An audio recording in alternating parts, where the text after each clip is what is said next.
बिस्मिल्लाहिर्रहमानिर्रहीम। अस्सलामुअलैकुम नाज़रीन कराम, नई वीडियो में आपको खुश आमदीद कहते हैं। पहली बार चीफ जस्टिस ऑफ पाकिस्तान ने सबको बुला लिया है। ISI और मिलिट्री इंटेलिजेंस पर संगीन इल्जामात लगाए गए हैं। इन इल्जामात की तफसील क्या है, जबकि दूसरी जानिब हुकूमत ने सरेशाम मुल्क को अंधेरे में डुबोने का फैसला सुना दिया है। इन खबरों पर हम आज की वीडियो में बात करेंगे। ताहम वीडियो की तफसील में जाने से पहले चैनल पर नए आने वाले दोस्तों से गुजारिश है कि हमारे चैनल को सब्सक्राइब कर लें, बेल आइकन पर क्लिक कर लें, ऑल नोटिफिकेशंस को ऑन कर लें ताकि हमारी नई आने वाली वीडियोस आपको बर वक्त मिल सकें। नाजरीन कराम, इस वक्त इम्पोर्टेड हुकूमत को कुछ समझ नहीं आ रही। यूं लग रहा है कि जैसे कोई गली मोहल्ले का आम फेरी वाला मुल्क को चला रहा है। सूरत हाल यह है कि मुल्क के अंदर महंगाई आसमान पर पहुंच चुकी है। 18 से 20 घंटे की लोड शेडिंग से कारोबार ठप हो चुके हैं और ऐसे में हुकूमत की जानिब से एक और फैसला किया गया है और ये फैसला पाकिस्तानी अवाम को मजीद मुश्किलात से दो चार करने के लिए है। पाकिस्तान की बचत के लिए वजारत पावर डिवीजन ने बड़े इकदाम का फैसला करते हुए समरी तैयार कर ली है। फैसला यह है कि पूरे मुल्क में कमर्शियल फीडर्स को शाम 7 से रात 10 बजे तक बंद करने का फैसला किया गया है। कमर्शियल फीडर्स पर दिन के औकात में लोड शेडिंग नहीं होगी, ये सिर्फ दावा है। आप देखिएगा कि वहां पर पूरा दिन लोड शेडिंग होगी और उसके बाद शाम 7 बजे से 10 बजे तक 3 घंटे जो कि बिजनेस का टाइम होता है, इस टाइम पर मुकम्मल तौर पर बाजारों को अंधेरे में डुबोने का फैसला किया गया है। बताया जा रहा है कि कमर्शियल फीडर्स की बंदिश से 5000 मेगावाट बिजली की बचत होगी। शाम 7 से रात 10 बजे तक ट्यूबवेल के फीडर की बिजली भी बंद रखने का फैसला किया गया है। ट्यूबवेल वाले फीडर्स बंद होने से 3000 मेगावाट बिजली की बचत होगी और इन तजावीज की इसी हफ्ते वजीर आजम और काबीना से मंजूरी ली जाएगी। पावर डिवीजन का कहना है कि ताजरों की जानिब से दुकानें जल्द बंद करने से इनकार पर मुतबादिल तजावीज भी तैयार की गई हैं। यानी आप अंदाजा लगाएं कि इनके पास ना तो कोई प्लानिंग है और ना ही हिकमत अमली के ये मुल्क को मुश्किलात से निकाल सके। मुल्क के साबिक वजीर खजाना शौकत तरीन ने दावा किया है कि हुकूमत पेट्रोल की कीमतों में मजीद 65 रुपए का इजाफा करने वाली है। उन्होंने कहा कि ये 35 रुपए पेट्रोलियम डेवलपमेंट लेगी, 17 रुपए सेल्स टैक्स लेगी और इसके साथ उन्होंने ये भी कहा कि हुकूमत कितनी तजर्बेकार है ये सब ने देख लिया है। आलमी कीमतें बढ़ रही हैं और ये अवाम पर डाल दें तो इनकी हुकूमत का क्या फायदा। उन्होंने कहा कि गुज़श्ता साल जुलाई में हमने सेल्स टैक्स को कम किया था ताकि अवाम को रिलीफ मिले। चाय की प्यालियों से कुछ नहीं होता, हुकूमत को इकदामात करने होंगे। और नाजरीन कराम, हुकूमत जो इकदामात कर रही है वो आपके सामने ही है। यानी बंदर की तरह छलांगे लगाते हैं, कभी यहाँ तो कभी वहां, और फिर उसके बाद कहते हैं कि अवाम की किस्मत ही ऐसी है। दूसरी जानिब आते हैं अदालत और पाकिस्तान की मुसल्लह अफवाज के आमने सामने होने की खबर के हवाले से। आपको पता है कि पहले ही लापता अफराद के हवाले से कुछ NGOs की जानिब से पाकिस्तान को बदनाम करने और पाकिस्तान के खिलाफ आलमी सतह पर प्रोपोगेंडा करने के लिए कोशिशें जारी रहती हैं। लेकिन अब इस्लामाबाद हाई कोर्ट ने भी एक बड़ा फैसला सुनाया है। Chief justice Islamabad high court justice Athar Minallah ने लापता अफराद से मुतालिक केस में रिमार्क्स दिए हैं और कहा कि इस बात में इख्तलाफ नहीं कि लोग खुद चले जाते हैं, लेकिन रियासत की भी कोई जिम्मेदारी होती है। ये बात भी दुरुस्त है कि जबरी गुमशुदगियों में हमारे इदारे मुलविस हैं। इस्लामाबाद हाई कोर्ट के चीफ जस्टिस ने लापता अफराद की अदम बाजियाबी के खिलाफ दायर दरखास्त पर समाअत की और इसके साथ ही उन्होंने कहा कि लापता अफराद से मुतालिक वजारत दाखिला 25 मई को अदालती हुक्म पर अमल दरामद यकीनी बनाए और इस केस में मजीद इल्तिवा नहीं दिया जाएगा और फरीकैन आइंदा समाअत तक दलाइल दें। चीफ जस्टिस ने कहा कि वफाकी हुकूमत इस वक्त क्या कर रही है, अब भी रोजाना लोग उठाए जा रहे हैं, कोई पूछने वाला नहीं। चीफ जस्टिस ने इस्तफसार किया कि अदालत ने वफाकी हुकूमत को परवेज मुशर्रफ और उनके बाद के तमाम वज़राए आज़म को नोटिस जारी करने का हुक्म दिया था, वो नोटिस और बयान हल्फी कहाँ है।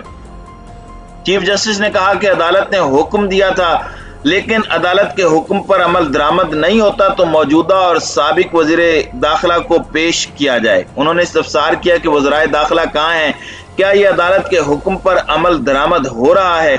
चीफ जस्टिस ने मजीद कहा कि क्या ही अच्छा लगेगा कि अदालत चीफ एग्जीक्यूटिव को बुलाए, तमाम हुकूमतें अपने आइन और हलफ की खिलाफ वर्जी कर रही हैं। अदालत ने इस्तफसार किया कि यह मामला वफाकी हुकूमत और तमाम सियासी क़यादत के लिए तरजीह होना चाहिए। डिप्टी अटॉर्नी जनरल ने दलाइल दिए कि आइंदा समाअत पर अदालत को आगाह करेंगे कि लापता अफराद की बाजियाबी के लिए क्या कोशिशें की जा रही हैं। इस पर अदालत ने जवाब दिया कि लापता अफराद की बाजियाबी के लिए कोई कोशिश नहीं की जा रही। चीफ जस्टिस ने पूछा कि लापता अफराद से मुतल्लिक आपने कितने प्रोग्राम्स किए, तो उन्होंने कहा कि इस अदालत के साथ गेम नहीं खेलेंगे। किस चीज की आपको घबराहट है? कर्नल रिटायर्ड इनामुर रहीम एडवोकेट ने कहा कि हम लापता अफराद की बात करते हैं तो इस पर मेरे टीवी पर आने पर पाबंदी आयद कर दी गई है। इनामुर रहीम ने कहा कि परवेज मुशर्रफ से लेकर आज तक लोगों को जबरी गुमशुदा करना रियासती इदारे की पॉलिसी है। ये अदालत भी हुक्म जारी करती है, लेकिन अब भी लोगों को उठाया जा रहा है। चीफ जस्टिस ने इनामुर रहीम एडवोकेट से मुकालमा किया कि आपने गुज़श्ता समाअत में एक अहम बात की जानिब तवज्जो मबजूल कराई थी। वकील इनामुर रहीम ने जवाब दिया कि ऐसे 10 केसेस मौजूद हैं कि जो लोग लापता हुए, बाद में पता चला कि उनका ट्रायल चलाकर सजा सुनाई गई है। उन्होंने कहा कि हमें बाद में मालूम हुआ कि लोगों को ट्रायल करके कुछ को तो सजाए मौत दी गई। उन्होंने इस्तदलाल किया कि फौजी अदालतों का ऑर्डिनेंस खत्म हो जाने के बाद भी ऑफिशियल सीक्रेट एक्ट के तहत सजा सुनाई गई। चीफ जस्टिस ने इस्तफसार किया कि जिन लोगों का ट्रायल किया गया उनके अहले खाना को भी इस हवाले से मालूम था। कर्नल इनामुर रहीम एडवोकेट ने जवाब दिया कि नहीं, उनकी फैमिलीज को भी बाद में जेल से मालूम हुआ। चीफ जस्टिस अतर मिनल्ला ने कहा कि वफाकी काबीना ने कमेटी बनाई है, गो के ना होने के बराबर है, लेकिन कोई कदम तो उठाया है। उन्होंने कहा कि अदालत इन जबरी गुमशुदगियों का जिम्मेदार किसको ठहराए, या तो ये बता दें कि ये रियासत के अंदर एक रियासत है। अदालत का कहना था कि पुलिस, इंटेलिजेंस ब्यूरो और मुसल्लह अफवाज की खुफिया एजेंसी ISI पर भी ये इल्जाम लगाया जाता है। वकील इनामुर रहीम ने कहा कि वजीर आजम को जिम्मेदार ठहराएं, उन्हें सब मालूम होता है। चीफ जस्टिस अतर मिनल्ला ने सवाल किया कि ये जितने केसेस हैं इनमें एक का भी बता दें कि इसे किसने उठाया। समाजी कारकुन आमना मसूद जंजुआ ने कहा कि वजारत दिफा को नोटिस जारी करने चाहिए। इस पर चीफ जस्टिस अतर मिनल्ला ने कहा कि वजीर दिफा किसके मतहत हैं, या तो वजीर आजम कह दे कि वो बेबस हैं। उन्होंने कहा कि अगर वजीर आजम बेबस नहीं है तो आइन उन्हें जिम्मेदार ठहराता है। वजीर आजम को फिर इस अदालत के सामने ये कह देना चाहिए ताकि अदालत किसी के खिलाफ कार्रवाई करे। उनका कहना था कि रियासत ट्रेस करके रिपोर्ट दे कि लापता अफराद कहां चले गए हैं। इस मुल्क में मावराए अदालत कत्ल किए जा रहे हैं और पुलिस वो कत्ल कर रही है। जब डिप्टी अटॉर्नी जनरल ने अदालत से आइंदा समाअत तक का वक्त मांगा तो इस पर अदालत ने जवाब दिया कि आपने तो इस अदालत के हुक्म के साथ क्या किया, उसके बाद तो आपका वक्त बनता ही नहीं है। समाजी कारकुन आमना मसूद ने कहा कि ये अदालत वजीर आजम को तलब करे ताकि इस पर दबाव पड़े। एडवोकेट इनामुर रहीम ने कहा कि अदालती हुक्म पर अमल दरामद न करने पर वफाकी हुकूमत को शोकाज नोटिस जारी किए जाने चाहिए। तो नाज़रीन इकराम, ये बातें हुई हैं, लेकिन समाजी कारकुनों के नाम पर दुश्मन के एजेंडे पर पाकिस्तान के अंदर काम करने वाले लापता अफराद की बाजियाबी के हवाले से बात करते हैं तो आपको पता होना चाहिए कि कुछ अर्सा पहले तक जितने भी दहशत गर्दाना हमले हुए हैं उनमें मुतअद्दिद वो अफराद शामिल थे जिनकी तस्वीरें उठाकर समाजी कारकुनों की जानिब से उन्हें लापता करार दे दिया गया था। लेकिन यही वो लोग हैं जो कि दहशत गर्दों के साथ मिले हुए थे। उन्होंने पाकिस्तान की सलामती पर हमले किए और अब भी मुतअद्दिद लोग ऐसे हैं जो दहशत गर्दों की सफों में शामिल हो चुके हैं। सवाल ये पैदा होता है कि नाम लेकर पाकिस्तान की मिलिट्री इंटेलिजेंस को बदनाम करने और पाकिस्तानी फौज को मिलिट्री इंटेलिजेंस और ISI का नाम लेकर उन्हें तनकीद का निशाना बनाना और कहना कि ये लोग जबरी गुमशुदगियां करते हैं। सवाल ये पैदा होता है कि क्या पाकिस्तान की सीक्रेट एजेंसियों को खुलकर काम करना चाहिए, बताकर करना चाहिए कि फलां लोग दुश्मन के आलाकार बने हुए हैं जो दुश्मन की सहूलत कारी कर रहे हैं, या फिर पाकिस्तान के अंदर दहशत गर्दाना कार्रवाइयों के लिए मदद फराहम कर रहे हैं।